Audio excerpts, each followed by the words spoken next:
Ibu-ibu, bapak-bapak yang dirahmati Allah Subhanahu wa Ta'ala. Selamanya marilah sama-sama kita merapatkan syukur kepada Allah Subhanahu wa Ta'ala dengan limpah kurnianya kita dapat sama-sama pada pagi yang berbahagia ini kita berada di dalam satu majlis yang disebut sebagai salah satu daripada taman-taman syurga. Majlis ilmu ini merupakan majlis yang cukup disukai oleh Allah dan juga sebagaimana Nabi sallallahu alaihi wasallam menyebut, innal malaikata la tad'u ajnahata talibil ilmi wa ridha bima yasna.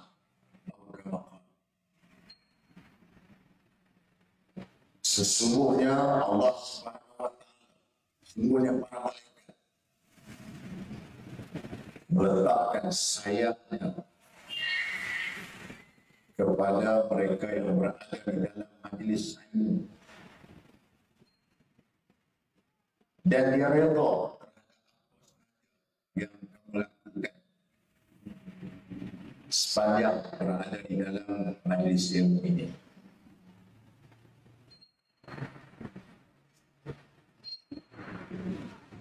InsyaAllah bantuan yang dirahmati Allah Subhanahu wa Ta'ala, ayat yang saya mulakan tadi dari Rasul, yaitu ayat yang Allah Ta'ala memberikan garis kita, yakni dalam mencari wabtaghi fima Allah. Artinya ialah tuntutlah apa yang Allah Subhanahu wa Ta'ala kurniakan kepada kamu berkenaan dengan bahagian akhirat. Dan jangan kamu lupa tentang hapuan kamu di dunia. Hapuan kamu di dunia. Cuma pada pagi ini saya ingin berbincang berkenaan dengan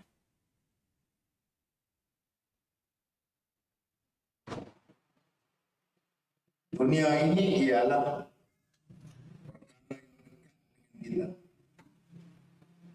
dana yang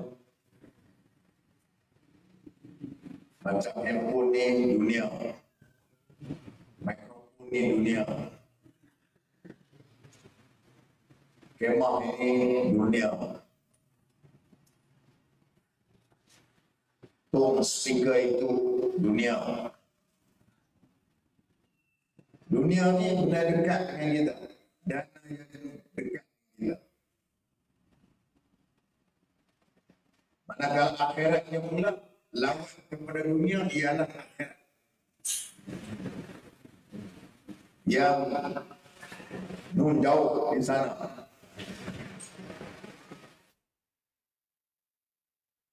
Sampai ke kalau ada orang kata sampai boleh, pertama jangan kamu hidup, yang kedua jangan juga dari dunia.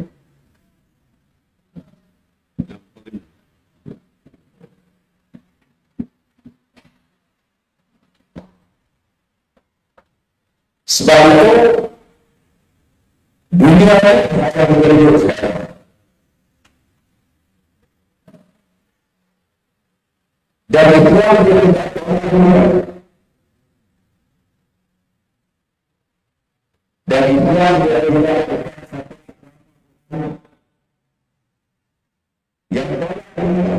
yang dalam dunia. tentang akhirat dan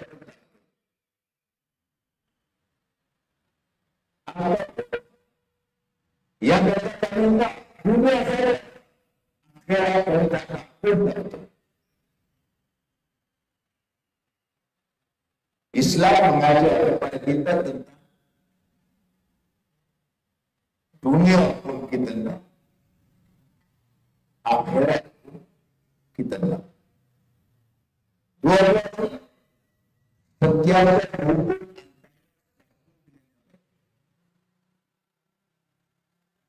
kita perlu pisahkan antara dunia dengan akhirat. Cumanya dunia ni tak perlu orang nak ingat pun orang akan ingat. Akhirat, sebab ustaz-ustaz selalu ingatkan akhirat. Kenapa Allah Ta'ala mengingatkan kepada akhirat ni? Bangun daripada tidur saja akhirat, iaitu bermula pada waktu subuh. Bermakna kita diarahkan untuk ingatkan kepada akhirat, kepada Allah. Lepas daripada setengah tadi kita semayang dan subuh, dia suruh kita berurusan dunia. Urusan dunia. Hai orang dibangun dan pergi ke laut, pergi ke nelayan, dia nak pergi kebun. Urusan dunia, nak pergi kerja. Tapi selalu kebiasaannya, dunia ni tak perlu orang nak beringat pun dia tahu dah. Tak beringat. Jangan lupa besok masuk jabat ke 8 pagi. Tak beringat. Sekolah pula, cikgu besok jangan lupa sekolah. 7.30 nak masuk sekolah. Dia hari tak beringat. Tak perlu beringat. Kerana bab dunia ni kita ingat apa? Sebab dunia ni depan kita. Tapi akhirat kena sering orang ingat. Ada kadang-kadang orang ustaz, asyik-asyik ustaz duk cakap akhirat dia dekat masjid, dekat surau. Duk cakap pusat saham Kuala Lumpur dia.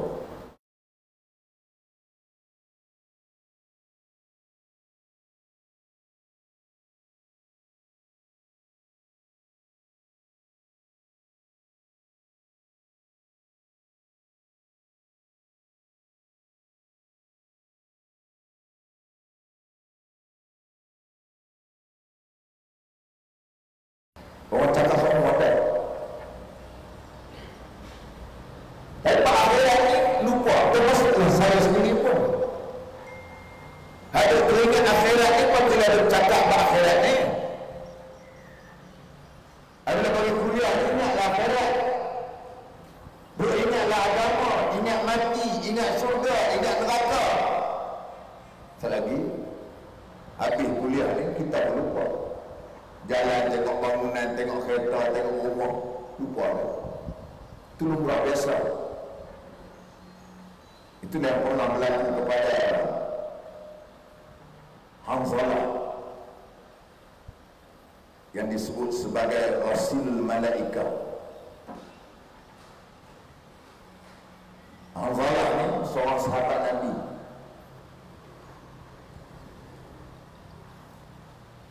Dan dia ni orang yang syahid dalam peperangan Uhud. Hanzalah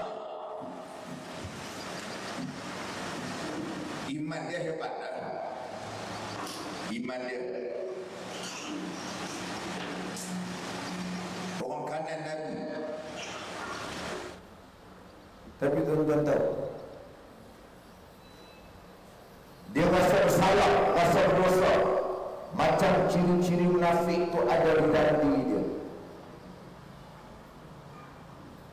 Sehingga kan satu hari dia menangis. Dia berjumpa dengan Sayyidina Abu Bakar. Dia kata, Abu Bakar, Hanzalah ni dah munafik.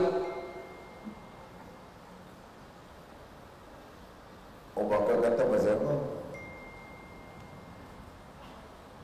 Dia kata, aku ni ketika dengar Rasulullah SAW cerita bab syurga, seolah-olah aku nampak syurga, aku suka dekat syurga, nak ikut masuk syurga. Beliau suruh cerita berkenaan dengan neraka, aku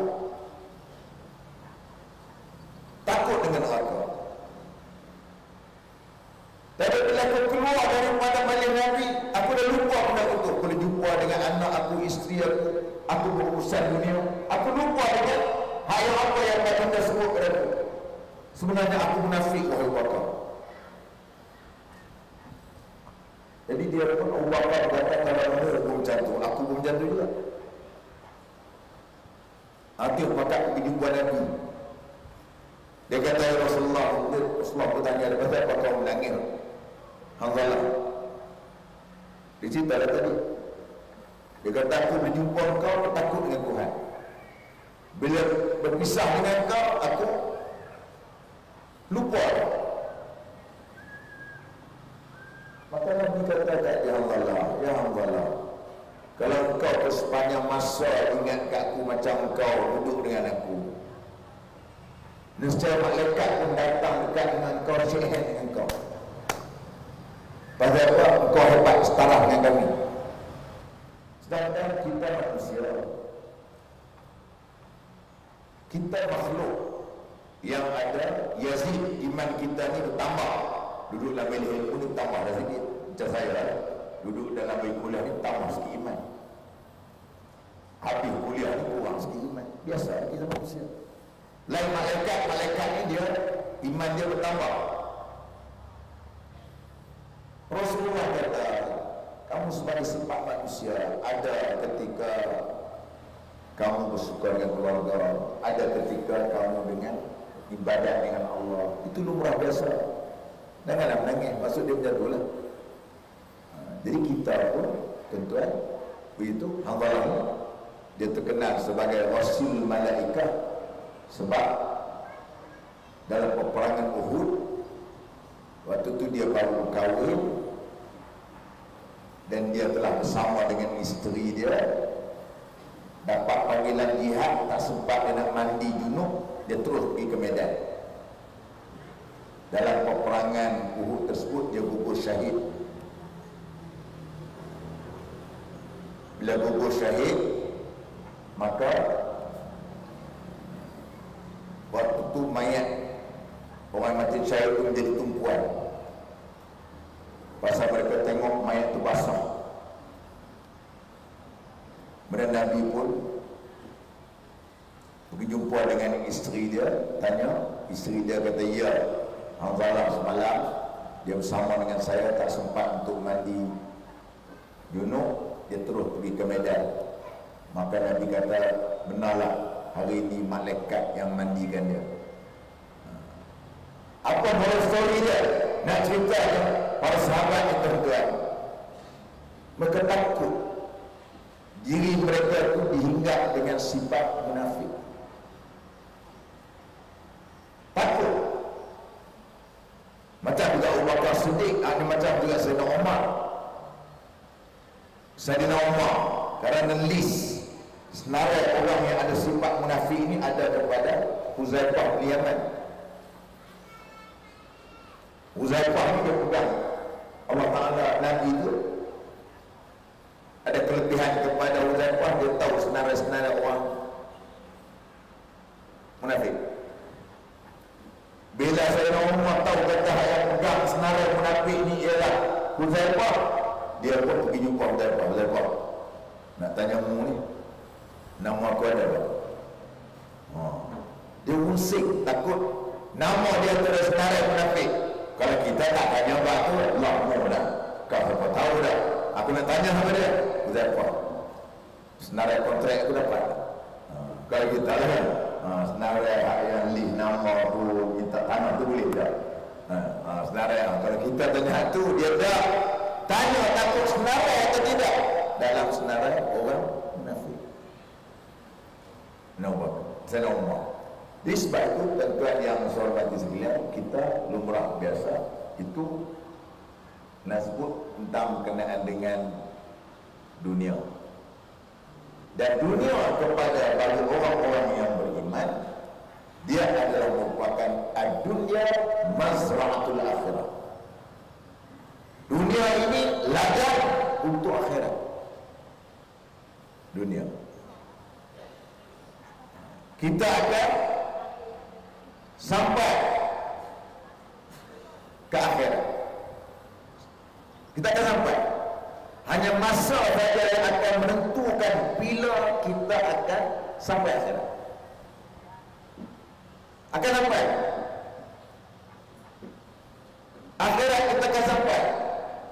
Dan dunia ini hanyalah sebagai tempat untuk kita mengumpul segala dana-dana yang ada. Dividen yang akan kita dapat besok ialah pada hari akhirat nanti. Ini dunia.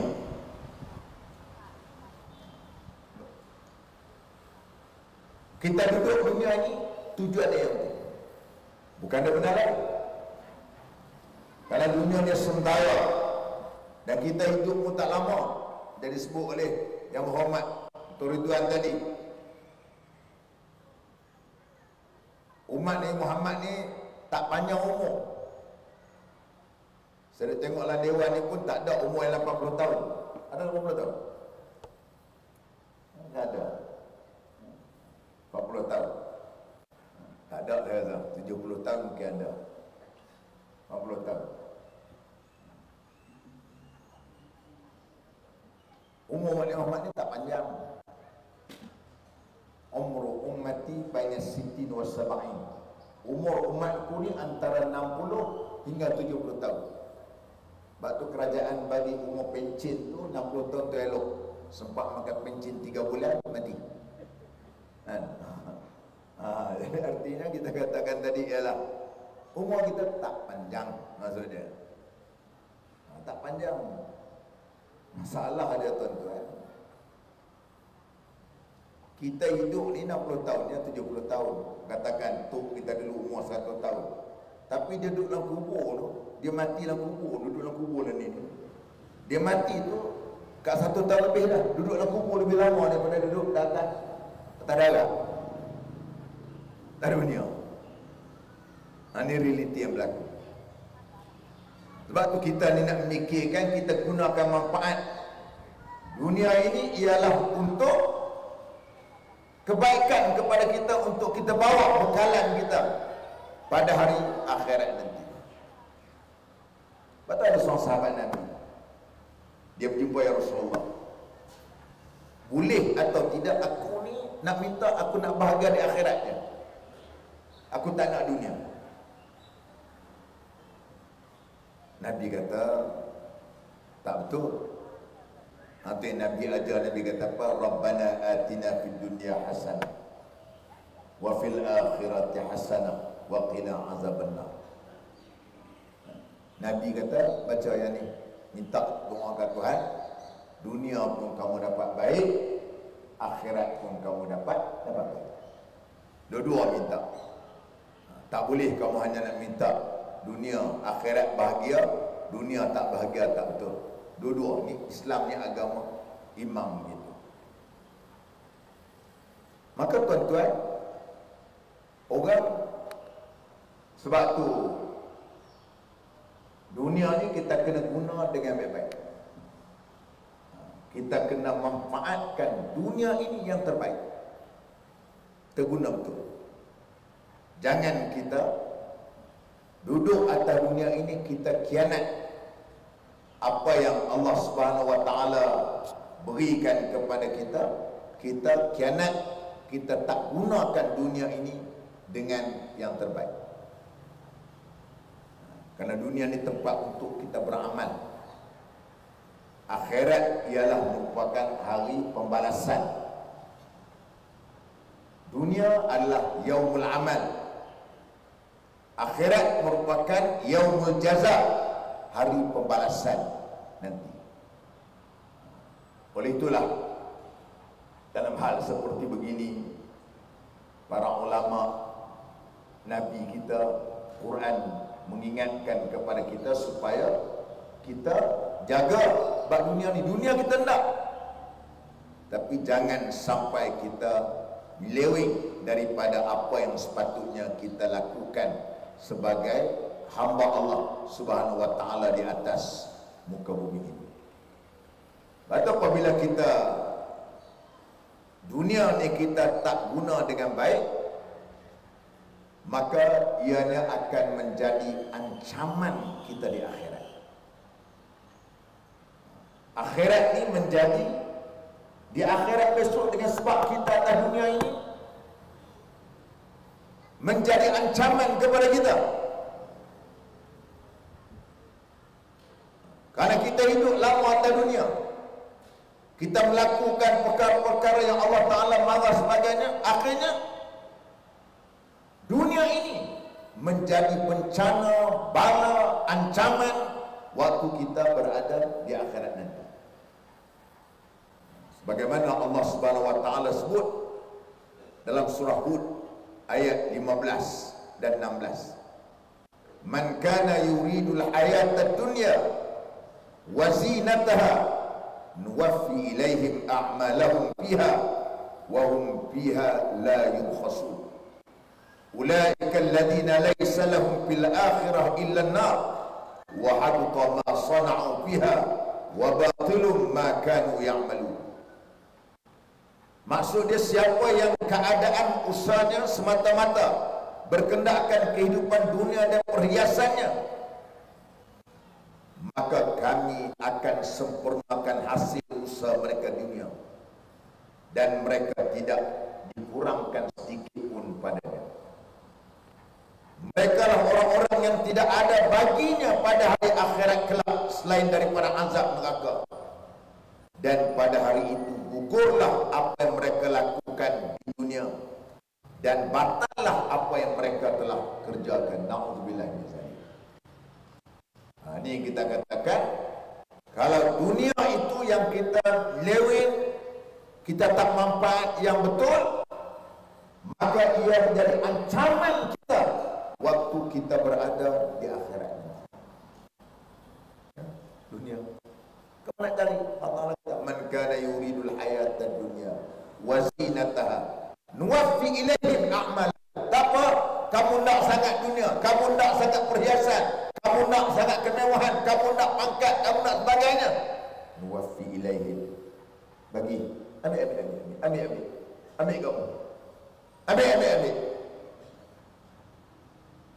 Kamu nak sangat dunia, kamu ada kuasa, kamu tipu orang. Kamu ada kuasa, kamu rampas orang. Kamu kaya, kamu tipu orang miskin. Kamu buat macam-macam, kamu nak. Tuhan bagi. Masa kamu nak, ambil. Macam Allah Ta'ala bagi kepada orang tak beriman, yang mereka itu tidak ada kira halal haram. Kamu ambil. Allah Ta'ala ni adil, bagi, ambil. Bagi kamu, dia kata, kamu nak sangat gitu. Kamu nak. Tapi kena ingat, ulaika allazina laysa lahum fil akhirah illa an-nar. Di akhirat tak ada bahagian lain melainkan illa an-nar, neraka tempat dia. Na'udzubillah min dzalik. Pilih mana? Kalau kita rasakan kita nak pilih neraka, lamalah. Aku beri kepada kamu otak, beri kepada kamu akal, beri kepada kamu penglihatan, beri kepada kamu hati untuk memahami agama. Kamu tak juga apa hak yang aku larang kamu buat juga. Pasal apa kamu nak dunia? Dia kata, payah ustaz kalau ikut dunia. Ada orang kata, kalau dia ikut sangat halal haram kita ustaz, tak maju kita. Kalau kita ikut agama sangat ni haram, nak utuh jalan. Uji semua dia kata, itu agama. Kita agama dia kata ni semua dia kata. Tak apa, kamu tipu. Lah, kamu kecoh tipu apa mata kaki, apa timbangan, kamu tipu ketika berjual beli, kamu pakai macam undang-undang, macam mana tanah, kamu kebir pukul nama.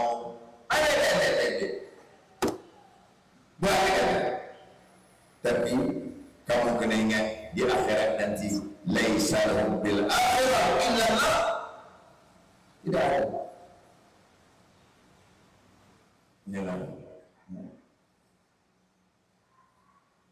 Kadang-kadang kita kehilangan juga. Takwa kaya tak masalah, kaya dengan betul. Tapi apabila dapat harta dengan tak betul, nak makan tu orang ada. Kalau kita kaya sekalipun, ada orang kaya problem besuk ni. Kaya betul. Sekali makan kesakak 7 ekor, ada orang betul. Kalau boleh makan ikan sakak 7 ekor sekali makan, itu bukan orang, itu mereng. Mereng. Mereng. Kau orang tu. Siapa boleh makan habis kuat sangat mu kaya macam mana bersekor, 2 ekor. 2 ekor tu banyak dah. Mu kaya putih. Kaya tak apa, kaya makan dengan cara haram. Tak boleh makan sampai 7 ekor pun. Dah lah boleh makan sikit, hal lebih teruk daripada dia. Piti banyak dapat cara haram. Teh tarik tak boleh minum dah. Pasal apa? Kencing manis. Gula tak boleh makan. Duk minum air mineral, air kosong je. Hak dereba dia minum air 3 layer. 3 layer bos. Yang dereba sihat elok. Hak yang dia kaya piti pula ambil dengan cara tak betul, air kosong. Nampak apa? Dunia pun Tuhan tarik dah nikmat. Piti banyak tapi dapat cara tak betul. Di akhirat neraka tunggu tempat kamu. Pasal kamu dapat cara tak betul. Harta kamu dapat dengan cara tak betul. Sebab tu kita diajar dalam hal-hal yang bersangkutan dengan soal dunia ni, itulah benda dia yang perlu kita dapat tengok situ. Yang kedua, kita tengok apabila dunia ini kita tak guna dengan betul dan ia menjadikan punca segala kejahatan. Punca segala kejahatan ni apabila dia ada piti banyak, iman tak ada, harta banyak, agama tak ada, pangkat tinggi, agama tak ada dalam hidup dia, ni punca kejahatan. Waktu susah tu tak kenal perempuan-perempuan jahat, perempuan-perempuan simpanan tak kenal.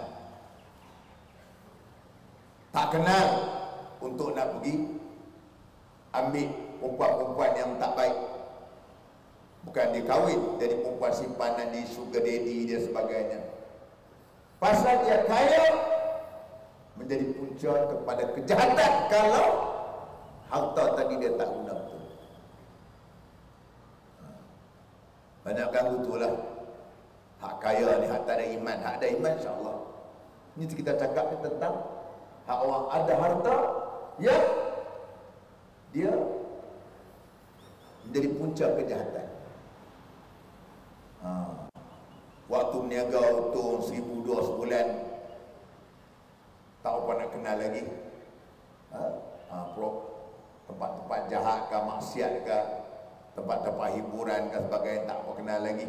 Tapi apabila dah kaya, duit banyak, piti banyak, iman tak ada, mula cari.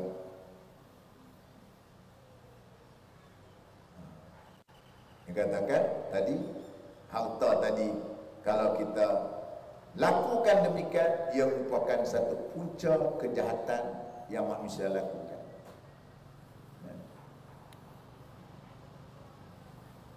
Dan yang ketiganya pula, kalau dunia ini kita tak uruskan dengan baik, maka dia akan melahirkan sifat bangga, angkuh, sombong.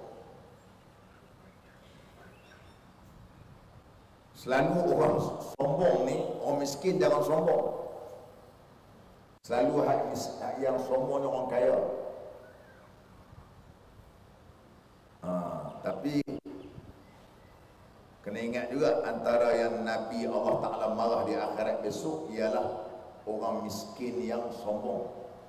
Dahlah miskin, sombong pula. Tapi jaranglah orang miskin ni sombong. Tapi kebanyakan yang sombong ni ialah orang kaya. Dia ada harta, dia berasa megah, sombong. Dia duduk dengan taman kita, duduk di kampung kita. Dia tak peduli dengan masyarakat. Penuri ke, sakit ke, mati ke, masjid ke, surau ke, dia tak kisah. Pasal apa? Dia kaya. Dia penuri tak apa, dia buat di hotel. Aku tak tolong kamu. Dia mati tak apa, ada package lengkap. Daripada mandi sampai talqin, kamu kubur dia. Cuma dia tak ada package jawab soalan kubur dia. Apa tidak, kalau ada yang tu dia beli tu. Kalau ada yang tu dia beli, dia kata ada tak, boleh tak. Apa pada tumpah ilmu dia kata, aku nak terjawab muka laki dalam kubur. Yang ni tak ada. Dia kaya, dia sombong. Kalau harta yang dia ada tadi punca, jadikan manusia itu bangga, sombong. Sebab apabila dia harta yang dia ada tadi, dia tak rasa bersyukur. Sebab tu dalam Islam dia tak larang untuk umat dia mencari kekayaan, tak larang. Dia tak larang, dia bukan macam sosialis. Dia tak benarkan orang-orang individu ni cari harta kaya, dia tak benarkan gitu. Islam tidak.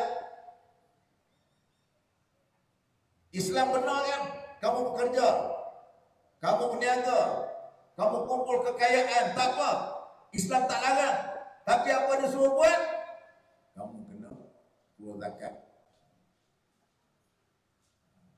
Kamu kena ambil tahu berkenaan dengan orang-orang susah yang berada di jiran tetangga kamu. Bagaimana Nabi sebut, dia kata ma'aman Nabi. Yang dianggap orang itu tak sempurna imannya, tak beriman dengan aku. Sebab dia tidur dalam keadaan bahawa ja'i' wajahuhu ja'i', jiran dia lapar. Dia pula ma'aman Nabi, orang tu dia tak ada anggap beriman. Wahwa syab'an wajahuhu ja'i', orang tu dia anggap tidak beriman. Dia itu dalam keadaan yang kenyang, jirannya lapar. Jirannya lapar. Jangan main. Sebab itu kita apabila ada jiran-jiran yang sebelah kita, batu macam masjid-masjid, surau-surau, kena cakna, kena ambil tahu berkenaan dengan ahli qaryah dia. Mungkin kadang-kadang ada anak yatim, kemudian kadang-kadang ada ibu tunggal, kadang-kadang itu semua kita kena ambil tahu. Kalau perkara dilaporkan kepada wakil rakyat kita, kepada jabatan kebajikan, kepada Baitul Mal, tanggungjawab. Tanggungjawab kita. Kalau tidak, kamu dianggap tidak beriman, tidak sempurna iman kamu. Sehingga kan jiran kamu lapar, kamu kenyang. Kalau kita dah tolong, kalau kita dah bantu, soal lain lah. Ini Islam, dia ajar rangkat itu kepada kita. Kita kena minta. Sebab tu apabila kita kaya, dia suruh kita ini keluarkan zakat. Dia suruh kita ambil tahu berkenaan dengan apa orang-orang yang berada sekeliling tadi. Jadi apabila kita pemurah, tuan-tuan, secara tak langsung jiran-jiran dia pun akan sayang kat kita. tempat saya tu ada seorang tokeman, orang Mesir je lah, orang Mesir, batu orang Mesir. Nama tu adik kepada YB Hasbi, dia di tempat saya. Rumah dia sebelah masjid, terkenal sebagai orang yang tabarruk, orang yang pemurah, murah. Jadi bualan orang. Nampak orangnya biasa ya, komo gitu ya, tak ada apa lah. Pakai plekat, pakai t-shirt bodoh gitu kan. Masya Allah, orang sebutan. Dia pun tak ada panggilan suruh atau mana pun, tak ada masalah. Dia sebut apabila kita menjatuh, dia rumah di sebelah dengan masjid, dekat taman, dekat masjid Taqwa tu. Jadi orang sebutan, satu karya sebut pun dengan tabarruk dia sebagainya. Itu maksud dia. Orang pun tak jealous, walaupun rumah dia besar, tapi orang pun tak cemburu. Itu tujuan dia apabila kita tujuan atas hikmah zakat ni. Hikmah zakat ni ialah apa dia? Apabila kita tolong bantu orang, maka menjadikan orang-orang yang susah ni tadi, dia rasa tak dengki dengan orang kaya, orang nasib baiklah ada dia. Sejak ada dia ni, alhamdulillah, kami boleh juga lah tumpang-tumpang bekerja di bawah dia, dan dia pula rajin tabarruk, rajin bersedekah, rajin keluar zakat. Nampak? Kita ni kena ni hati orang susah. Orang susah ni memang kena cakna betul.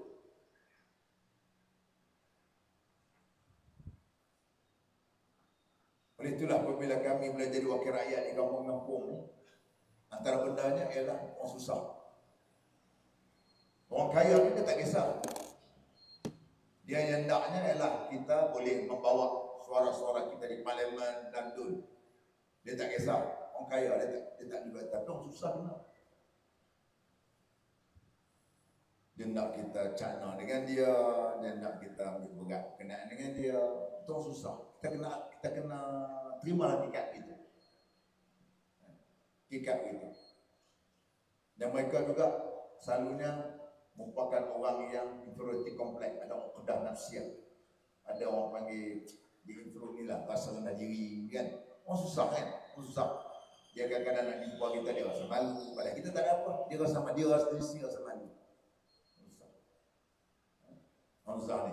Dia begitu keadaan dia. Jadi kita lah kena meraihkan dia. Tapi apabila ada kita orang yang ada harta, kita beri infak kepada dia, kita berikan zakat kepada dia, insyaAllah di sana dia akan hilangnya perasaan orang panggil apa, untuk nak cemburu ataupun rasa dengki dengan kekayaan yang dimiliki oleh kita semua. Tapi kena ingat, kalau dunia itu yang menjadikan dia gunakan harta dunia dengan cara tak betul, maka itulah jadi kesifat dia bangga, sombong. Dia sombong. Kadang-kadang pergi jabat kerajaan, kamu tak kenal kan saya siapa dia? Kan itu kan nak kenal dengan dia pun kan. Sombong, pergi kat bank lah, awak tak kenal kan siapa dia saya ni? Tak boleh lah itu. Kadang-kadang kebetulan pula nama dia Datuk. Pasal apa awak panggil pakcik tak panggil Datuk? Pula dah. Orang sombong kadang-kadang kan. Tak boleh lah itu kan. Dia kadang orang sombong, orang ni dia kadang-kadang dia kaya, dia sifat gitu. Pasal dia rasa independen. Dia rasa dia bebas. Dia rasa tak gantung dengan orang. Aku bukan gantung dengan orang. Kalau kamu tak mau baik aku sudah. Aku ada duit, aku ada piti. Aku tak peduli dengan masyarakat sekeliling kampung kau. Aku tak kisah. Pasal aku ada duit. Ini orang. Dunia ni apabila dia salah guna, maka itulah jadi dalam kehidupan dia.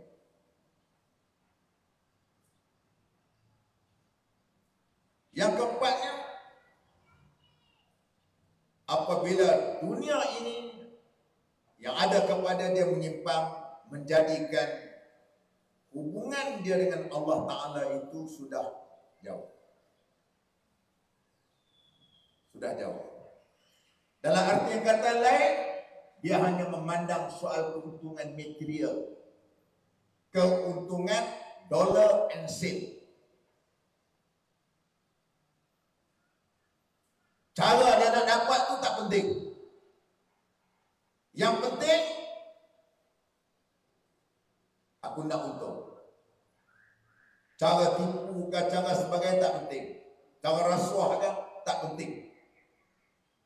Bagaimana Allah Ta'ala sebut dalam Quran kata apa? Wala ta'kulu amwalakum bainakum bil batil. Jangan kamu makan harta dari kalangan kamu dengan secara batil. Maksud batil ni apa dia? Ambil harta dengan cara rasuah. Nak untung cepat. Kamu meniaga dadah. Nak untung cepat. Kamu tipu harta orang. Kamu kata harta kamu. Nak untung cepat. Dia kata kalau tak buat macam ni, Ustaz, lama untung Ustaz, lama kaya, dia kata.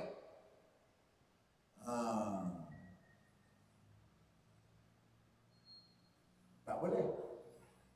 Tak itulah. Allah Ta'ala pun masuk khusus kenaan dengan ada satu surah, nama dia surah Mutaffifin. Surah timbangan. Ukuran. Wailul lil mutaffifin. Nak mengingatkan tentang kita ni orang-orang yang duk niaga urusan muamalat ini, jangan duk kecoh, jangan duk tipu.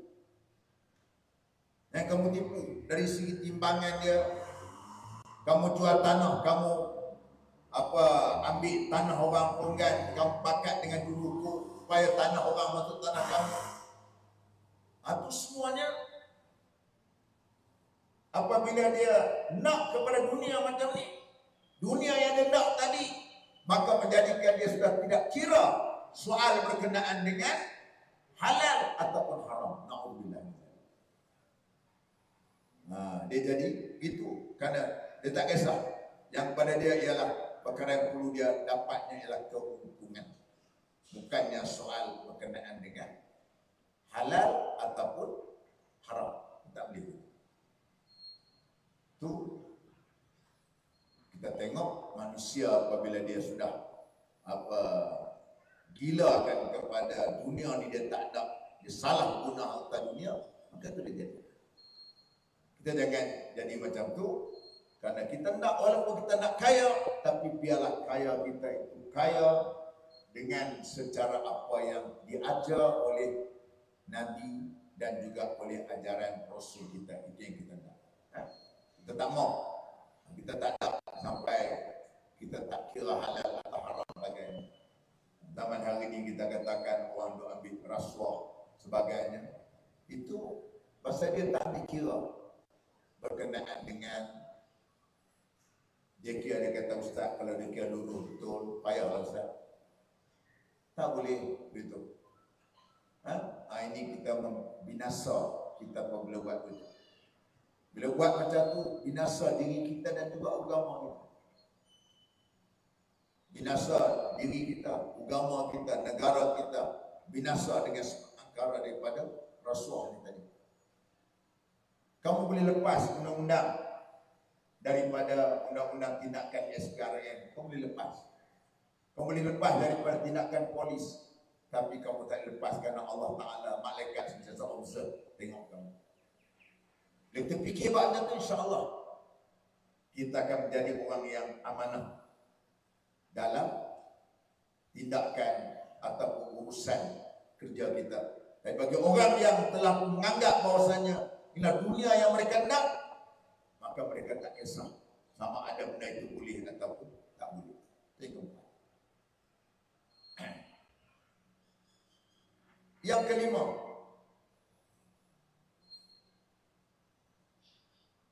apabila berlakunya penyelewengan dalam penggunaan dunia ini menjadikan bibit permusuhan dan penginayaan terhadap sesama insan. Kita kita bergaduh. Kadang-kadang bergaduh kerana harta, adik-beradik bergaduh. Bertetap pun ada. Pembunuhan pun ada. Sebab harta dunia ni tadi. Bak dunia ni tadi. Menjadi bergaduh sebab ni. Banyak juga jadi di kampung-kampung. Biasalah. Tanah hak bapak kita tu sudah jual kepada pak saudara kita. Dulu-dulu dia jual, dia tak potong nama. Anak nak masuk universiti ke, nak buat kenuria, dia kata, aku jual kat mula mak. Bagilah 10,000 anak nak masuk universiti tu. Bagilah 10,000 sudah dah kata, nak buat kenuri. Bagi. Semua orang kampung tahu, kata tanah itu tanah yang dia sudah jual. Yang dia sudah jual tanah tu. Bila mati ayah dia, anak dia kata, dah, ni tanah ayah aku. Memang pun kalau bawa lah mahkamah mana pun menang anak dia. Pasal nama tak potong. Tapi segi undang-undang agama, betul. Awak salah. Tapi orang tak peduli bab tu. Kadang-kadang tanah wakaf. Sama juga. Orang wakaf kat masjid, wakaf kat sekolah, wakaf kat pondok. Tapi bubuh dia nama dia. Ayah dia beritahu dah, ni hak pondok, aku cuma pegang je. Di tanah ni bukan aku. Ayah dia mati. Betul lah. Bapak tu guru, baguslah. Anak belum tentu lagi. Anak belum tentu tengok ni. Tanah pula tengah bandar kadang-kadang wakaf. Tanah pula tepi jalan waktu tu. Waktu tu ayahnya bagus dah. Tanah wakaf kat orang. Tapi muka anak ni cinta tanah. Ni kita katakan tadi, bibit-bibit permusuhan bergaduh adik-beradik. Bergaduh adik-beradik. Bergaduh dengan anak saudara. Bergaduh dengan pak saudara. Punca dia pasal harta dunia ni tadi. Dunia ni tadi. Jadi kerana punca dia ialah kerana harta. Kerana harta. Kita jangan kerana bab-bab tanah sebagainya ni, kita tak boleh untuk buat apa sebarangan. Kerana tuan-tuan, Nabi sebut hadis dia, man yaqta'a shibran minal ardi zulman tawaqahu Allah iyah yawmal qiyamah min sab'in aradi atau kama qala. Siapa yang mengambil tanah orang shibran, sejengkal, sejengkal tanah orang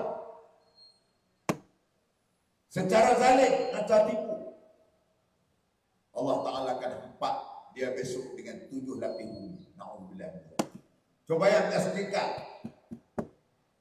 Kalau kita ambil tanah pula seka, tanah orang, siap. Sejengkal 7 lapis bumi akan dihempat, dilipat oleh Allah Ta'ala atas kamu pasal kamu tak tahu. Jangan main. Jangan. Hak orang. Bukan hak kamu. Kadang-kadang tanah tu orang teroka elok lama dah. Memang tanah dia sebagainya. Dia pakat yang macam mana tu, tukar nama dia. Ya, kamu boleh ambil.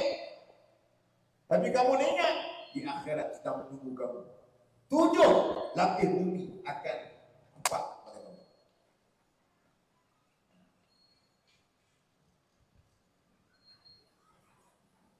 Itu semua waktu tidak ada guna lagi faedah pada kita.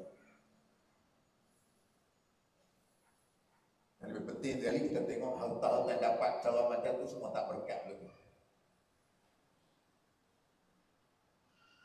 Dulu ada satu tempat, orang panggil kat dia ni, zaman dulu tak ada alung lagi lah, panggil citi lain. Orang panggil sebelah utara sana, dia panggil apa? Pak Haji Kunca. Orang nak pakai duit, pergi pinjam kat dia, sandar grant kat dia. Biasalah kadang-kadang orang kita ni hari terakhir baru nak pergi tebus. Dia tahu hari tu orang nak tebus hari tu, dia lari rumah, dia tak ada rumah. Besok orang mari, dia kata macam apa tak main semalam. Semalam tak ada pun ada habis. Memang dia kaya waktu tu, dia kaya. Anak-anak dia waktu tu sekolah, kita pergi sekolah naik jalan kaki, naik bisikal. Anak dia pun motor dia, kaya. Tapi apa jadi tu? Apa jadi pada harta dia? Akhirnya rumah yang dia duduk tu kena lelong. Tak berkat, jangan. Harta haram ni tak berkat. Tak berkat. Bergaduh anak isteri, anak saman mak, mak saman anak. Cuba cek harta daripada mana. Na'udzubillah min zalik. Jangan sampai peringkat begitu. Itu kita katakan tadi, kerana harta ni menyebabkan berlakunya bibit-bibit permusuhan sesama insan tadi berlaku. Dan yang seterusnya yang keenam,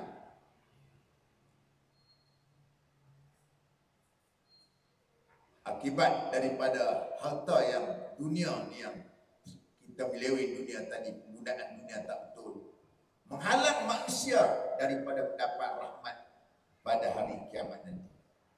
Tadilah ayat Allah Ta'ala sebut Al-Quran yang saya baca tadi. Maknanya di hari akhirat tak ada apa perkara yang dia dapat. Yang dia dapat, laisa lahu bil akhirah illa an-nar. Di akhirat besok tak ada pada dia. Padahal apa? Kamu dah dapat dah dulu. Kamu dah dapat tanah, kamu ambil hak orang, kamu dah dapat dah harta duit dengan rasuah, kamu ambil dapat segala-gala, dapat dah. Hari ini tak ada dah pada kamu. Hari ini tak ada dah. Kalau kamu dapat, dah kamu tak sangat di dunia itu, ambil lah model.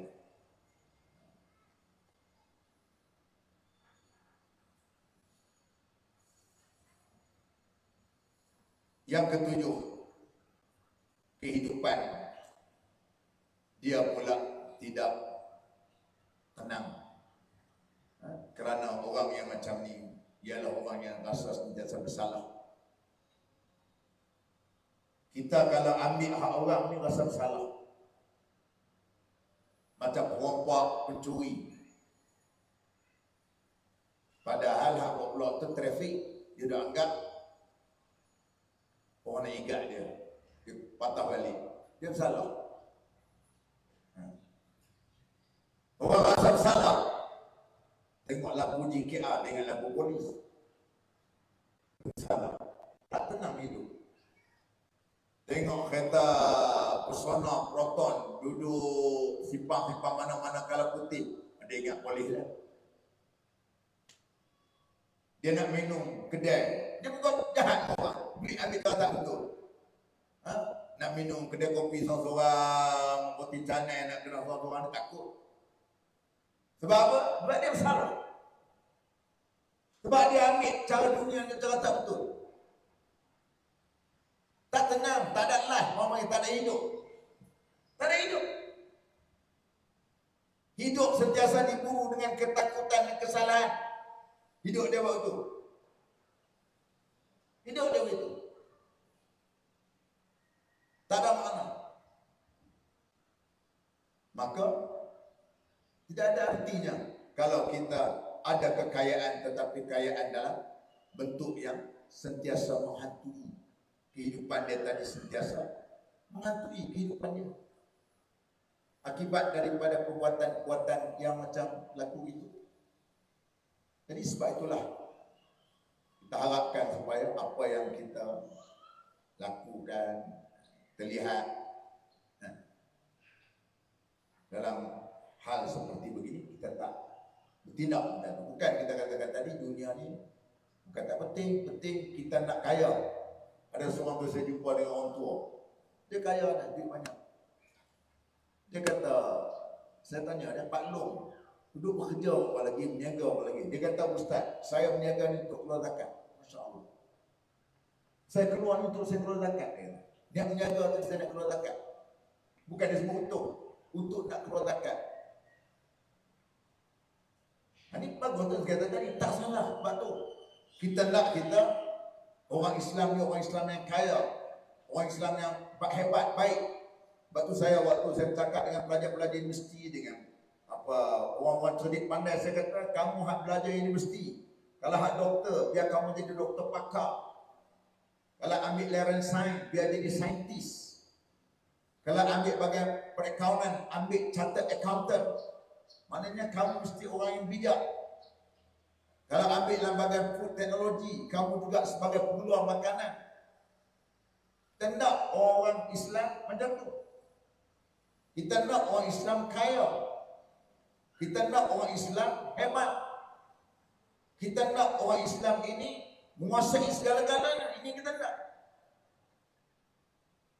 Bukan berarti apabila kita pegang dengan Islam, kita kata bila pegang Islam kita nak mundur. Tak betul. Tak pernah Islam, tok-tok guru, ulama-ulama kita tak pernah menentang soal berkenaan dengan kemajuan. Islam tak pernah larang pun bab kemajuan ni. Kalau dalam teknologi ni saya teringat Tok Mujahdi. Tok Mujahdi ni tuan-tuan di antara orang yang awal pakai Macintosh. Ni Apple. Dia pakai Macintosh tu waktu tu tak ada lagi di Malaysia, ada banyak pakai lagi, dia dah pakai. Orang-orang pelajar-pelajar daripada Amerika kirim bagi. Waktu itu dia seorang yang hebat segi penggunaan teknologi ini tadi. Dia tahu tak pernah larang pun. Mana ada ulama yang larang? Tak ada mana-mana ulama yang larang kita kata salah menggunakan teknologi pun dia tak salah. Yang salahnya kita guna teknologi itu dengan buat cara tak betul. Kita nak dapat kekayaan dengan cara tak betul, tak boleh. Tak boleh. Kita nak kemewahan tapi kita tak mampu, sehingga kan terpaksa kita ambil rasuah, terpaksa kita tindas orang, tipu orang, itu tak dibenarkan. Tak boleh. Kalau kita mampu, tak ada masalah. Oleh itulah dalam Islam Nabi ajar kepada kita,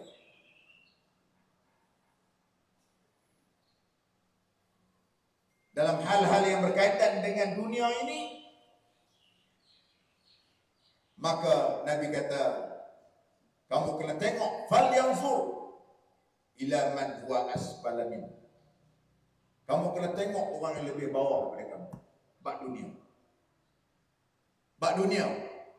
Baru kamu akan adanya sifat qanaah, berpada dengan apa yang ada. Maksud dia apa dia? Kalau kita ada rumah, walaupun rumah tu kecil, 2 bilik, alhamdulillah, syukur rumah. Berbanding dengan ada di kalangan kawan kita, jiran kita yang menyewa rumah berpuluh tahun, tak ada rumah sendiri lagi. Itu maknanya kita akan rasa sentiasa bersyukur berpada dengan apa yang ada. Kita ada kereta kancil, kita berpada dengan apa yang ada kepada kita. Sebab kita tengok jiran kita, kawan kita naik motor saja hujan-hujan, pergi kerja kena hujan, kita sekongkong walaupun kecil, itu kereta yang tak kena hujan dan panas. Jangan kita bab dunia ni kita tengok lebih tinggi daripada kita. Tengok lebih tinggi daripada kita. Kita dah ada rumah, kita tengok rumah orang dulu. Kita dah ada kereta kecil, kita tengok orang lebih kereta besar lagi. Sampai bila pun kita tak akan adanya sifat qanaah. Bab dunia Nabi ajar kepada kita ni. Bukan tak boleh, tapi biar ada kemampuan. Bab berkenaan dengan akhirat, Nabi kata kamu kena tengok fal yanzur man a'la minkum. Kamu kena tengok orang yang lebih hebat daripada kamu. Maksud dia ialah bab akhirat, bab dunia, bab agama ni kamu kata apa? Kamu dah tengok. Dulu ni aku tengok kawan aku ni baca Fatihah tak pandai. Ngaji sama dengan aku, bodohnya aku, dia kata. Tapi lah ni aku tengok Allah, boleh jadi imam ni. Kalau tengok dia, jangan. Ni bukan apa tu, tua tak kira dapat tak tu. Mau tengok pesawai. Pesawai aku bersama dia bodoh juga. Ada tengok sama bodoh dia. Kita bak dunia, bak agama kita tengok orang lebih baik dari kita. Baru betul. Bagaimana kau tak kira sejil? Jirai aku tak kira sejil juga. Lu kira jirai tak kira sejil. Patut kena tengok ni. Allah, Masya Allah. Jirai sebelah. Apa cacat kaki kudung, tapi setiap waktu pergi masjid. Saya ada kampung satu orang, Korea Surau saya tu, cacat. Hujan-hujan kan, saya malu. Atau menjadi satu motivasi pada kita tengok orang yang macam tu. Jangan kita tengok pada buat masjid. Orang tak rumah aku tak juga. Tapi kita tak. Apa dunia kita tengok orang lebih bawah pada kita. Kalau kita rasa tenang jiwa. Tapi bab akhirat, bab agama, kita tengok orang lebih hebat daripada kita. Barulah kita akan rasa, baik itulah formula-formula yang Nabi ajar kepada kita. Karena kalau tak buat itu tak boleh, kerana dunia ni tak puas. Kalau orang kata dunia tu puas, tipu bohong. Kalau orang kata dunia ni cukup, tak cukup dunia ni. Nabi beritahu, Nabi kata apa? Lau kana li ibni Adam wadiyanin min malin lam tawa wadiyan thalisa wala yamla jawfa ibni Adam illa turab. Nabi kata apa? Sekiranya anak Adam diberi dua telaga harta dia, telaga emas, telaga perak, dua telaga harta dia, lam tawa wadiyan salisa, dia minta telaga yang ketiga. Dia nak minta pula harta yang ketiga. Itu sifat manusia. Bila ada puas, wala yamla jawab ni Adam illa turab. Dia puas tak puas bila tanah merah masuk dalam mulut dia puas. Kita lah termasuk saya sendiri pun. Itulah keadaan manusia. Tak pernah puas dengan harta yang ada kepada kita. Itu sifat manusia. Sebab itu kita kena jaga, kita kena jaga dengan agama kita, kontrol dengan agama kita. Memang kita tidak, memang tak pernah puas. Tapi boleh tak boleh agama kita. Kalau agama kita tak boleh, walaupun keinginan kita tak boleh, kita jangan ambil. Kerana sifat kita memang tak macam tu sebagainya. Kerana sifat manusia, kalau kita diikut dia, puas tak puas, tanah merah dalam mulut, mati, baru dia akan adanya kepuasan di sana. Jadi itulah saja saya dapat sampaikan kepada tuan-tuan pada pagi yang mulia ini, yang saya anggap sebagai Sayyidul Ayyam dulu pada hari Jumaat. Semoga Allah Subhanahu Wa Taala memberikan manfaat, termasuklah apa yang saya sampaikan tadi bukan untuk tuan-tuan saja, malahan juga untuk diri saya.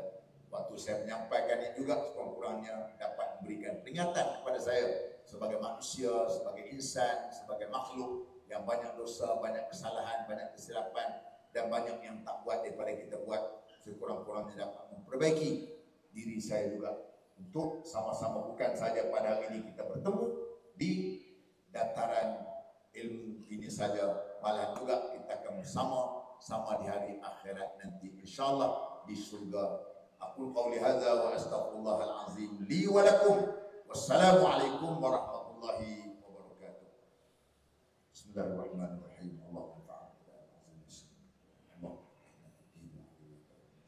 mustaqim siratal ladzina an'amta 'alaihim ghairil maghdubi 'alaihim waladdallin. Walhamdulillahi